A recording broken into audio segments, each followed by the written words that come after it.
사무엘상 3장 1절에서 18절입니다. 오늘 하나님의 말씀의 제목은 하나님 임재의 회복이라는 세 번째 시간입니다.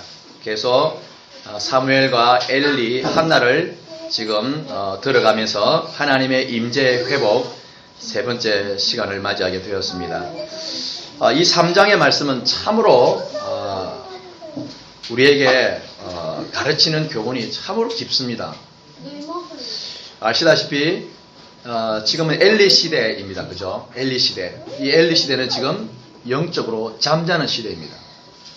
제사장이었음에도 불구하고 제사장은 하나님의 미래의 일들을 알아서 그 시대에 하나님 어떻게 행하실지를 말을 해야 하는 선지자임에도 불구하고 이 제사장이 영적으로 잠들어 있는, 병들어 있는 시대를 지금 엘리 시대입니다. 이 시대에 하나님의 임재가 회복되는 시대이기도 또 합니다. 그래서 저번 주 우리가 하나님의 임재에 있어서 가장 하나님 임재가 더 강하게 임할 때가 언제라고요? 죄악이 관영할 때입니다. 꼭 기억하십시오. 죄악이 덮어지고 덮어질 그때에 하나님의 임재는 더 강하게 올 때입니다. 아멘. 그래서 창세기 6장 1절에서 7절은 자기 마음대로, 자기 멋대로, 자기 계획대로, 자기 마음과 생각이 죄악대로 사는 그 죄악이 덮여있는 그 시대에 창세기 6장 8절 말씀에 그러나 노아는 여호와께 은혜를 입었더라. 아멘. 그 속에서 하나님의 임재는 노아에게 이전보다 더 강하게 임하였음을 우리는 알 수가 있습니다. 이 시대도 마찬가지입니다. 지금 우리가 읽었던 엘리 시대도 영적으로 어둡지만 그 가운데 하나님의 임재가 한 사람에게 강하게 임함을 봅니다. 무엇을 말하고 싶습니까? 지금 이 시대가 지금 비진리로 다 덮여 있습니다. 안 믿는 사람은 그렇게 간다 하지만 예수를 믿는 우리들조차도 비진리에 묻혀서 살아가고 있단 말이죠. 이런 속에 하나님의 임재는 또 더 강하게 임한다는 거예요. 누가 그 하나님의 임재를 더 강하게 받을 것이냐? 이게 제 관건입니다. 하나님의 임재의 회복. 하나님의 임재라는 것은 그렇게 어려운 건 아닙니다. 하나님의 임재라는 것은 우리에게 어떤 상황, 어떤 문제가 있을 때 그 하나님이 인식이 되어지면 됩니다. 이게 하나님의 임재입니다. 여러 가지 은사로, 여러 가지 또 하나님의 많은 또 사명으로도 임재가 느껴지지만 가장 궁극적이고 기초적인 첫발은 뭐냐? 어떤 상황과 악조건과 문제 속에서 하나님 그분이 인식이 되어지는 겁니다. 그러면 하나님이 무엇을 기뻐할지 싫어할지를 이게 보여집니다. 그래서 순종하면 되는 겁니다. 이게 하나님의 임재입니다. 아멘. 아멘. 오늘 이제 말씀에 서두에도 말씀드렸지만 그렇다면 하나님의 임재가 거쳐지게 되면 어떻게 되는가? 이 현상이 나옵니다. 하나님의 임재가 거쳐지면 자, 우리 읽었던 사무엘상 3장 1절을 같이 한번 읽겠습니다. 본문 우리가 읽었던 1절 시작. 이 1절 말씀이 내가 지금 이런 삶인지 아닌지를 조명 받으셔야 합니다. 여호와의 말씀이 희귀하여 이상이 흔히 보이지 않았더라. 뭐라고 말씀드렸죠? 저번 주에 하나님 말씀이 희귀하다는 말은 하나님이 말씀이 없어졌다. 하나님이 우리에게 말씀하지 않는다. 하나님이 이 시대에 이 세대에 하나님이 입을 다무셨다라는 뜻이 아닙니다. 하나님은 계속해서 말씀하시는데 우리가 듣지를 못하는 겁니다. 이게. 그러니까 우리에게 어떠한 상황이 주어졌을 때에 하나님의 말씀하심이 하나님의 감동이 계속해서 내 가슴 속에 내 머릿속에 요동쳐야 한단 말입니다. 이게 그렇지 않다면 우리가 회복받아야 됩니다. 그래서 하나님의 임재가 거쳐지면 어떤 현상이 나타나느냐?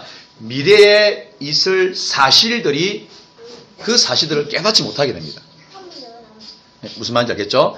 하나님의 임재가 거쳐지게 되면 앞으로 있을 이 세대와 시대와 나에게 우리 교회 여러분의 삶 속에 하나님이 미래에 있을 그 사실들이 깨달아지지 않는 거예요.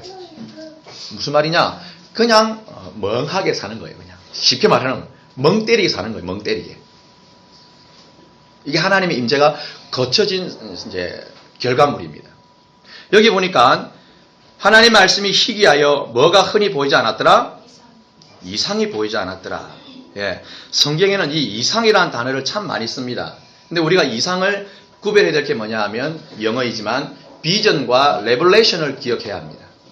이 이상이라는 단어 속에는 비전이라고 하는 환상이 있고 그 다음에 레블레이션이라는 계시, 묵시가 있습니다. 이 두 가지를 구분합니다, 성경에는.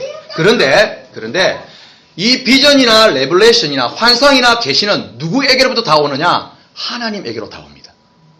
이걸 기억해야 됩니다. 그러니까 이상은, 환상이나 모든 묵시나 계시는 누구에게로부터 온다? 하나님에게로부터 오는 것이 이게 진짜 이상입니다. 하나님에게로부터 와야 합니다. 그런데 하나님의 임재가 그쳐지면 이게 이상이, 비전이나 레블레이션이 어떻게 내가 만들어낼 경우가 참 많단 말입니다. 기도해본 분들은 다 압니다. 이게 느껴집니다. 아, 이것이 지금 내 환상이구나. 이게 온단 말이죠. 진짜 지금 우리 세대에, 우리 세대의 기독교 문화 가운데 이 이상, 비전이라고 하는, 환상이라고 하는 이 지금 개념이 참 많이 왜곡되어 있는 것 같아요. 지금 이 세상에서 무엇인가를 이루어내기 위해 어떤 목적을 세우는 것을 비전이라고 이야기할 때가 많습니다. 그러나 성경에서 말하는 비전은 전혀 그게 아닙니다. 만약 우리가 지금 비전을 삼고 있는 그 무엇이 하나님 자신이 나타나기 위한 비전이 아니라면 그것은 하나님께 온 것이 아니란 말입니다. 이해가 되시죠? 내가 기도하면서 하나님이 주셨다라고 하는 그 비전이 있어요. 그 환상이나 그 이상이 있는데 그 속에 하나님 자신이 나타나 줘야 되는데 그 속에 내가 나타나기 위해서 그 이상을 붙들고 있다면 그건 하나님께 온 것이 아니란 말입니다. 이해가 되십니까? 그렇다고 해서 지금 여러분들이 하는 그 모든 일들이 잘못됐다라고 말하는 것이 아닙니다. 뭘 말하고 싶으느냐? 여러분들이 하는 그 모든 일 속에서 누가 나타나야 됩니까? 하나님이 나타나야 됩니다. 하나님이 나타나야 됩니다. 궁극적인 하나님 자신이 나타나셔야 하나님이 영광받기 때문입니다. 우리가 알고 있는, 우리가 말하는 그 비전을 통하여서 자기 자신을 나타내기 위해서 그 주신 그 비전과 이상을 아무리 밤낮 불철주야 금식하고 기도해서 설령 가령 그것이 이루어졌다 할지라도 나중에 그 비전이 결국은 내가 하나님으로부터 멀어지게 만드는 걸림돌이 될 수 있다는 것을 꼭 기억해야 됩니다. 그러니까 여러분들이 하고 있는 그 하나하나 작은 일이든 큰 일, 모든 일 속에는 하나님이 나타나셔야 된다. 하나님의 영광 받으셔야 된다.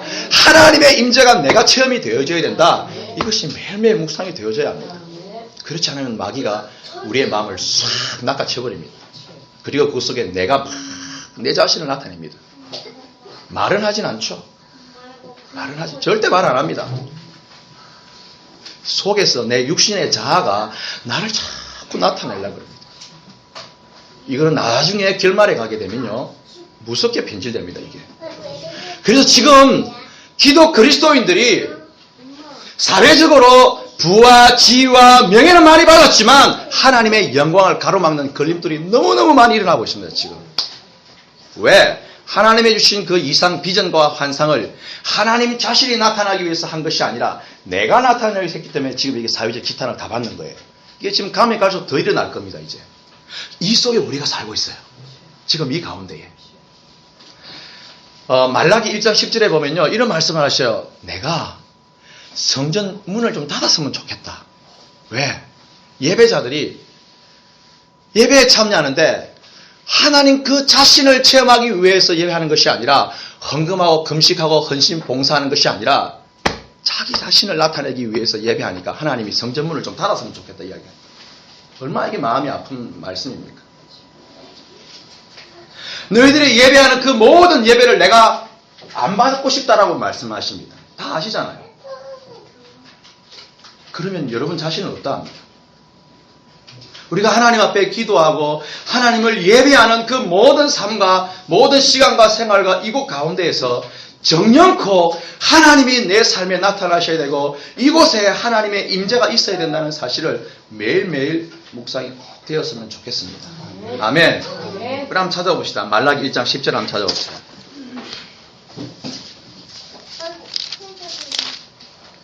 구약성경 맨 뒤에 말라기 1장 10절. 무슨 말인지 알겠죠? 기도하면 하나님이 환상도 주시고 우리에게 비전도 주십니다. 내 자녀에게 우리가 좋은 것을 주기 원하는 것처럼 아버지는 주십니다. 그런데 그 비전 속에서 누가 나타나야 되느냐? 하나님 칠이 나타나려고 부단히 기도하고 그것을 가지고 금식해야 합니다. 그것을 가지고. 그런데 그렇지 아니한 그 예배, 그 제사는 하나님이 안 받고 싶다라고 말합니다. 차라리 성전문을 다 폐쇄해서 이제 그만 왔으면 좋겠다라고 말씀합니다. 하나님의 심정이 여러분 느껴져야 합니다. 지금 그냥 성경에 기록되어 있는 글자 텍스트로 보는 것이 아니라 이게 지금 이 시대에 하나님이 얼마나 가슴 아파하고 있는지, 내 예배가, 내 제사가, 내 재물이 다 지금 세속화되어져 버린 이 그리스도인들의 삶이, 가치관이 얼마나 하나님이 아파하시는지. 다시 우리 본문으로 돌아와서, 그렇다면 진실로 성경에서 말하고 있는 비전은 도대체 뭔가? 그것은 전능하신 하나님께서 이 땅을 향하신 하나님의 마지막 계획을 하나님의 비전이라고 말합니다. 그래서 처음에 이상은 비전과 레볼루션이라고 말씀을 드렸습니다. 그러니까 비전이라는 환상 속에서는 뭐가 들어있냐? 하나님의 계시와 묵시가 같이 들어있습니다. 오늘 이거 나올 겁니다. 뭐라고요? 전능하신 하나님께서 이 땅을 향하신 하나님의 구원 계획하심을 비전이라고 궁극적으로 말하는 겁니다. 지금 저는 궁극적으로 말하는 것입니다. 비전은. 그러니까 무슨 말이냐? 그 때마다, 그 시대마다, 그 한 사람마다 그 사람을 향하신 하나님의 구원하심과 심판하심과 돌이키심이 함께 주어지는 것을 비전이라고 말을 한단 말입니다. 그래서 우리가 1절 읽었던 것처럼 보세요. 하나님의 말씀이 희겠다는 말은 무슨 말이냐? 하나님의 임재가 거쳐졌다는 뜻이에요. 지금요. 내 자식이 부모의 말씀을 듣고 따라갈 때 친분의 관계, 그죠? 일촌의 관계가 주어지는 거예요. 부부도 마찬가지입니다. 근데 지금 이 시대는, 엘리 제사장 시대는 주인이신, 이스라엘 나라의 주인이신 하나님의 말씀을 듣지 못하고 있다는 것은 하나님의 임재가 지금 단절됐다는 뜻입니다. 그러니까 단절되니까 뭐가 보이지 않아요? 당연히 하나님의 묵시가 보이지 않죠. 그래서 지금 이상이 흔히 보이지 않은 시대입니다. 그리고 이 시대는 하나님께서 이 시대의 엘리 제사장과 그리고 엘리 두 아들 누구죠? 홈니와 비나스와 그의 가문을 하나님께서 심판하실 것을 지금 말씀하고 계신 오늘 전체 18절까지의 말씀입니다. 이게 지금 하나님의 이상입니다. 하나님의 비전입니다. 영어성에 보면 이것을 비전이라고 이야기하고 있습니다. 그러니까 비전은 우리가 생각하는 것처럼 이 세상에 내가 무엇을 잘하기 위해서, 그것을 이루기 위해서 열심히 노력하고 열심히 기도하는 그것을 말씀하는 여기 나오는 비전이 아니란 말입니다. 하나님의 비전은 뭐냐? 이 비진리 속에 사는 우리들에게 하나님이 이 땅을 향하신, 한 사람을 향하신 하나님의 구원의 계획하심과 하나님의 심판하심을 말씀해 주는 것을 비전이라고 이야기한단 말입니다. 그래서 잠언 29장 18절 말씀에는 뭐라고, 우리가 너무너무 많이 애용하는 말씀입니다. 묵시가 없는 백성은 방자에 행한다. 그래서 이걸 어떻게 해석하느냐? 꿈이 없으면 망한다라고까지 우리가 해석을 해냅니다. 근데 우리가 말하는 그 꿈이라는 것이 도대체 뭐냐 말입니다. 그래서 잠언 29장 18절의 말씀은 이 묵시를 하나님의 묵시 계시라고 지금 이상을 표현하고 있습니다. 그러니까 처음에 이 이상이라는 말은 뭐냐? 꼭 기억하십시오. 하나님의 계시와 묵시가 반드시 포함이 되어 있다는 거죠. 반드시 포함이 되어 있다는 거죠. 그래서 이사야 1장 1절 말씀에는 아모스의 아들 이사야에게 말씀하시는데, 그 이사야를 통하여서 유다와 예루살렘에게 보여주신 하나님의 묵시라라고 이야기합니다. 이해가 되시죠? 하나님의 비전은요, 그 시대마다, 그 때마다 그 한 사람에게 행하신 하나님의 구원 계획하심을 비전이라 이야기합니다. 자, 우리 한번 찾아보겠습니다. 창세기 6장입니다. 13, 14절입니다.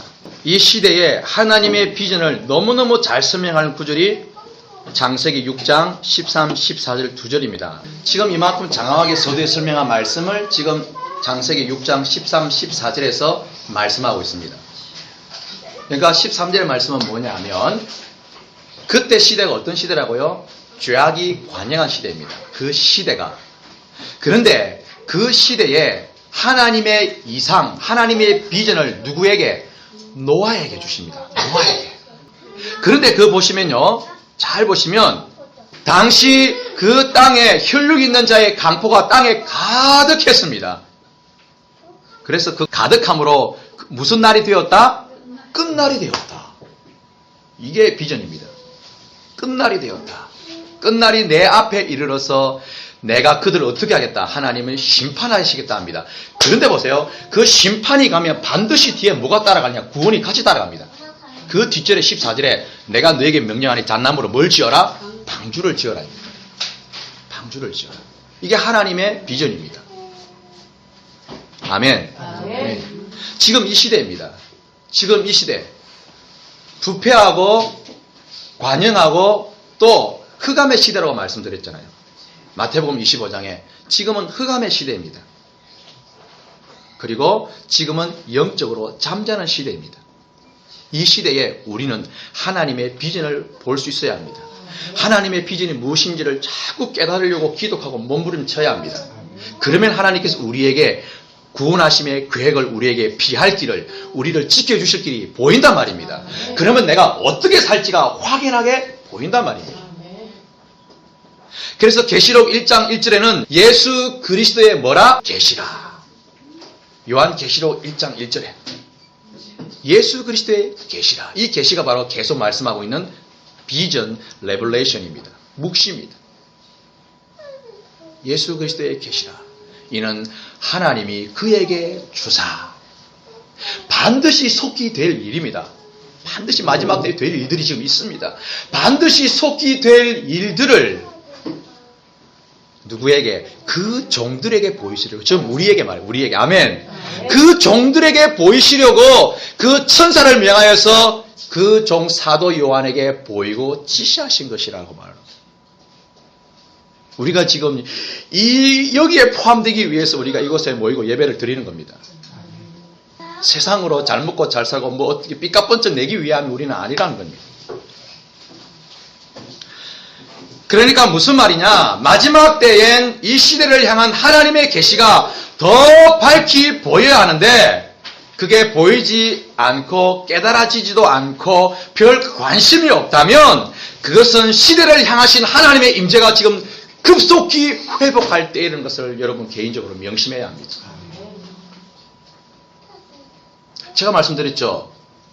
여러분 주변에 만나서 주님이 다시 오십니다라고 말을 딱 던졌을 때 그의 반응을 보면 이 사람이 어떤 사람인지 알 수 있단 말입니다.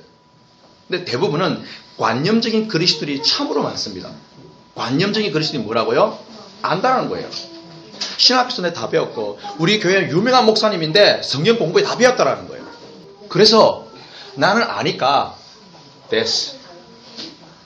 아 좋습니다. 굳이 말하는 내에게 동참 안 해줘도 좋습니다. 들었다면 각자의 삶 속에서 등과 기름을 준비하려고 내 삶 속에 비진리가 무엇인지 그 비진리를 걷어내기 위해서 몸부림치는 게 없다면 그런 관념적인 그리스도인이란 말입니다.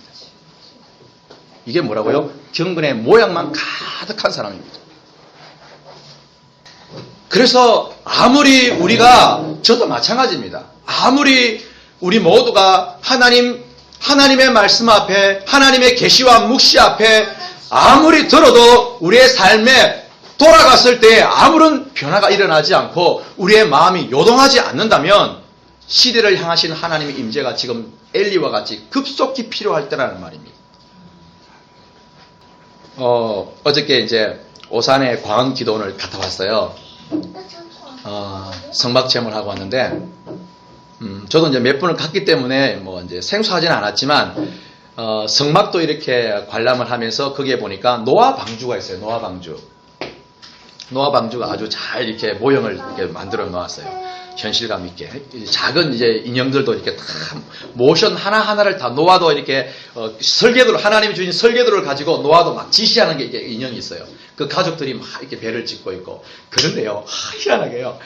이 배가 이렇게 지금 다 완공이 되어져 가면 그죠? 그 앞에서 인부들과 가족들과 노아가 막 짓는데 동참하는데 이쪽 한 귀퉁이에요. 어떤 부류가 있냐 하면 마태복음 25장에 있는 말씀처럼 먹고 마시고 시집가고 장가가는 그 인형들이 이렇게 모여 있어요. 그걸 이렇게 딱 눈에 딱 띄길래 하나님 이게 왜 이렇게 내가 눈에 보게 됐죠? 이게 뭐 어떤 의미죠? 내 나름대로 이렇게 기도하면서 이게 묵상을 했어요. 보세요. 우리가 이 시대에 하나님의 진짜 진리대로 산다면요. 내 주변에는요. 이 진리와 되지 못하게 반대 세력이 있게 되어 있습니다. 있게 되어 있습니다. 그러니까 보세요. 노아와 노아 식구들이 그 방주를 수백 년, 120년을 지었다고 우리는 알고 있는데 거기 가니까 또 아니라 그러더라고요. 이건 뭐 학자들마다 다릅니다. 어쨌든 정말 오랜 기간 동안 그 방주를 지어감에 있어서 그 옆에는 비진리가 희닥거리고 웃고 있고 비아냥거린다는 거예요. 그런데 노아와 가족들은 그 수모를 다 이겨냅니다. 왜? 하나님의 은혜가 있기 때문입니다. 이게 창세기 6장 8절이 그죠, 집사님? 너무 귀한 말씀입니다. 그러나 노아의 가족들은 여호와께 은혜를 입었더라. 얼마나 이게 가슴 뜨고 말씀인지 모르겠습니다.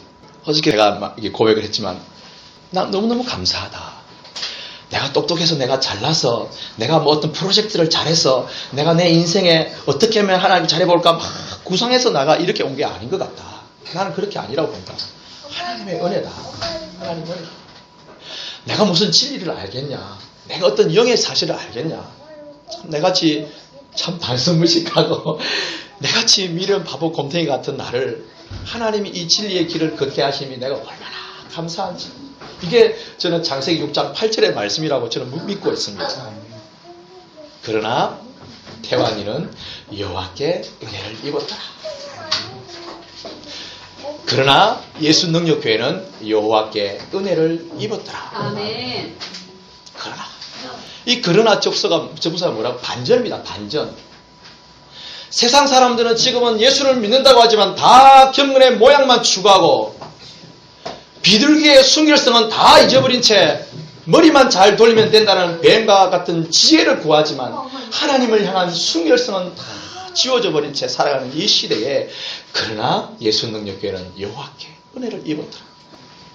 할렐루야. 아멘. 그래서 우리가 아무리 이 시대에 하나님의 비전과 하나님의 묵시와 계시가 아무리 우리가 서로 나누고 들려진다 할지라도 내 삶 속에서 그것이 자각이 되어지지 아니하고 인식이 되어지지 아니하고 이 하나님의 마지막 계시의 말씀이 그렇게 살아야 되겠다는 몸부림이 조금 더 치지 않는다면 나는 어떤 사람이냐? 어떻게 보면 노아 방주 곁에서 희닥거리고 비아냥거리는 부류가 될 수 있는 가능성이 있다는 겁니다. 가능성이. 그래서 오히려 진리를 향해 가는 사람을 향해서 비아냥거림을 던지는 사람이 될 수가 있단 말입니다. 그래서 나는 자신을 살펴보는 게 너무너무 중요합니다. 내 삶 속에서 나의 마인드와 나의 이 가치관과 마음과 생각이 나의 모든 계획들이 나의 모든 기도 제목들이 과연 하나님 자신이 나타나기 위한 삶인지 내 자랑과 내 잘남과 내 똑똑함과 나의 칭찬거리를 위해서 사는지 이것은 절대 하나님 주신 비전이 될 수가 없습니다. 참 주님이 말씀하신 대로입니다. 그래서 마태복음 25장 38절에 뭐라고요?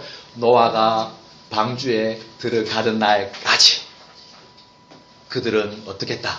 먹고 마시고 놀고 시집가고 장가고 했다. 근데 그게 언제까지요? 노아의 방주가 닫히고 비가 내려서 배가 떠가는데 그때까지도 깨닫지를 못하는 거예요. 이게 지금 흑암의 시대의 징조입니다. 정말 무섭습니다.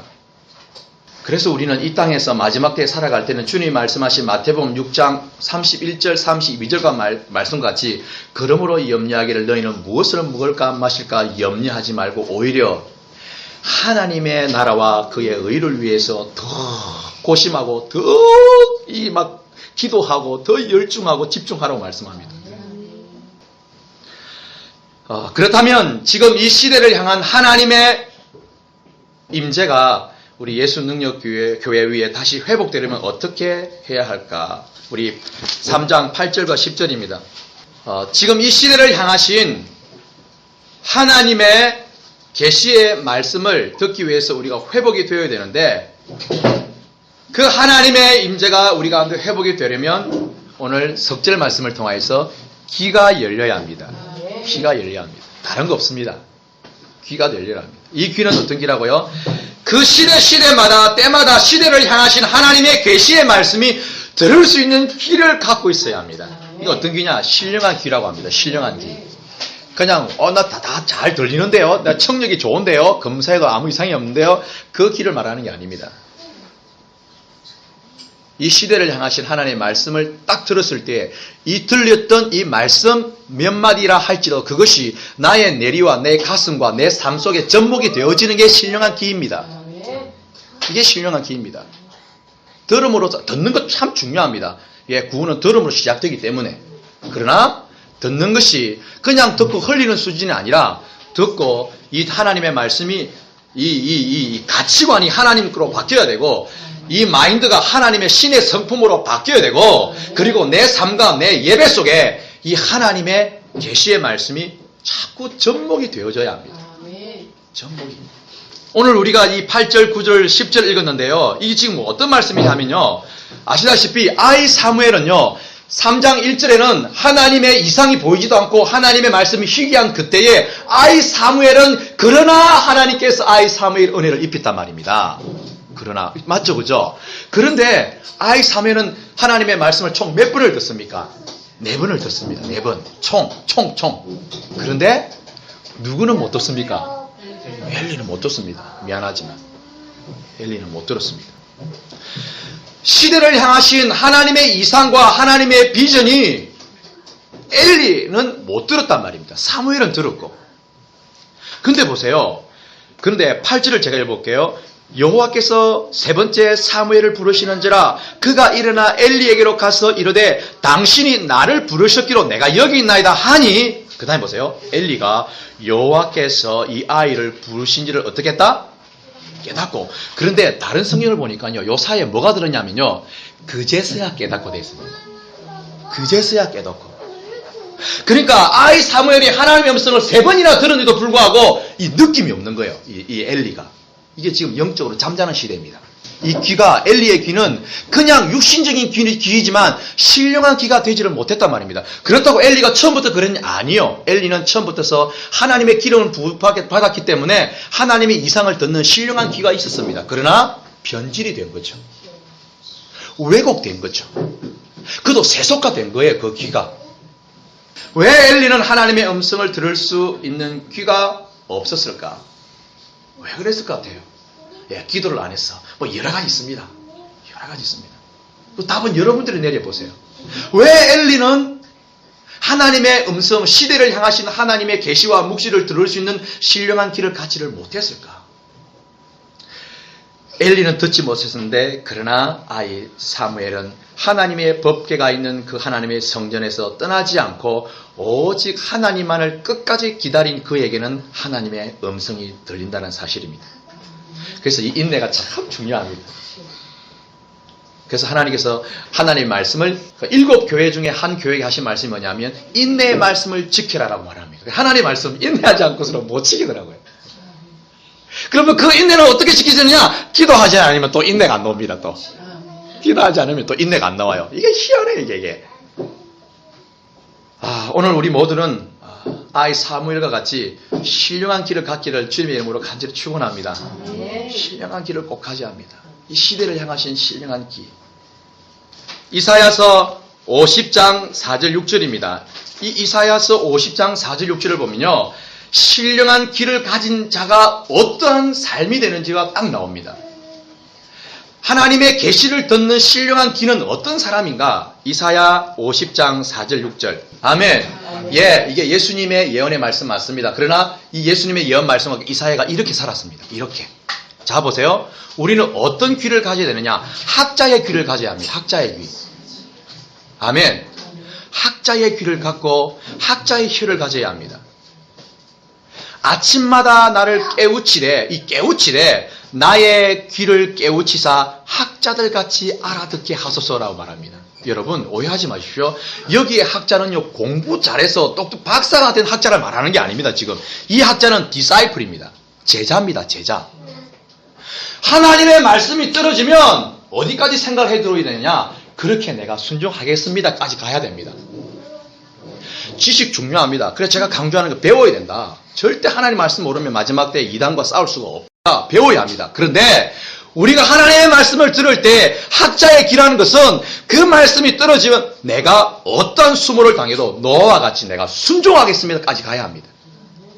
이게 지금 학자의 귀입니다. 이게 신령한 귀입니다. 그래야 5절이 됩니다. 5절 보세요. 주 여호와께서 뭘 여셨다? 귀를 여셨다.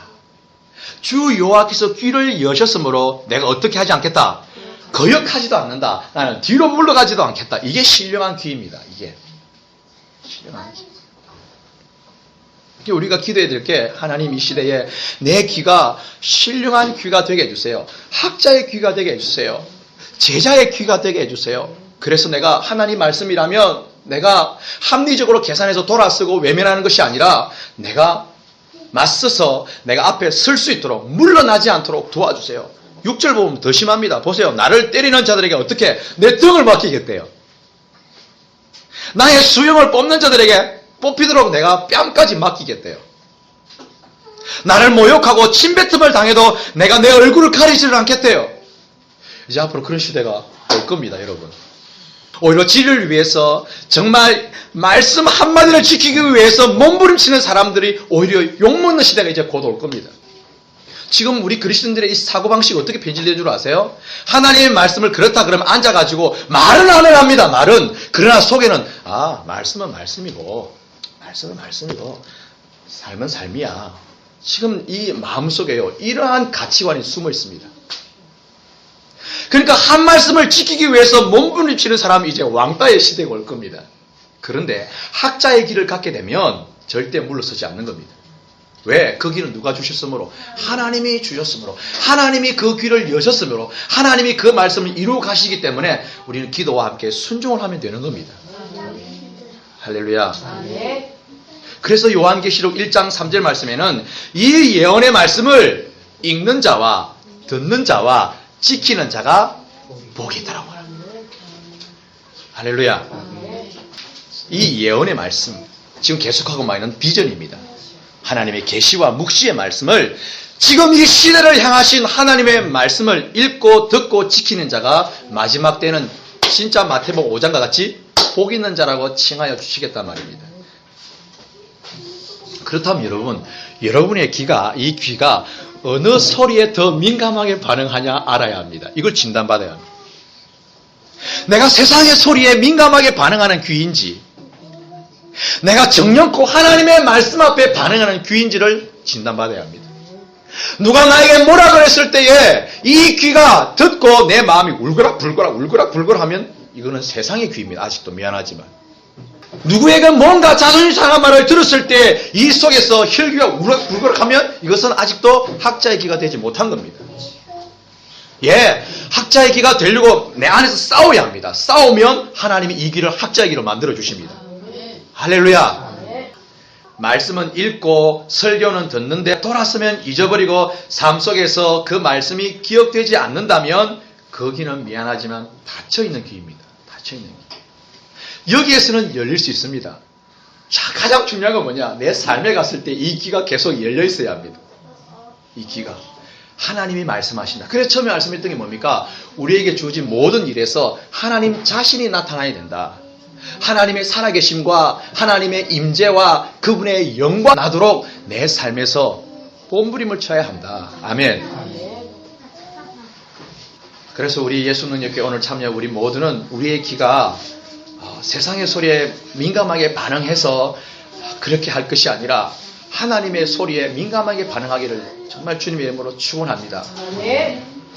마지막 때를 살아가는 오늘 우리가 아이 사무엘과 같이 하나님의 임재를 회복하려면 우리의 귀가 신령한 귀가 되도록 세상의 소리에 반응할 것이 아니라 오늘 적혀있는 성경의 모든 말씀 앞에서 우리가 반응하도록 그런 귀가 되도록 기도하는 우리가 되기를 원합니다.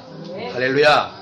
우리 함께 한번 합심하면서 기도의 시간을 갖도록 하겠습니다.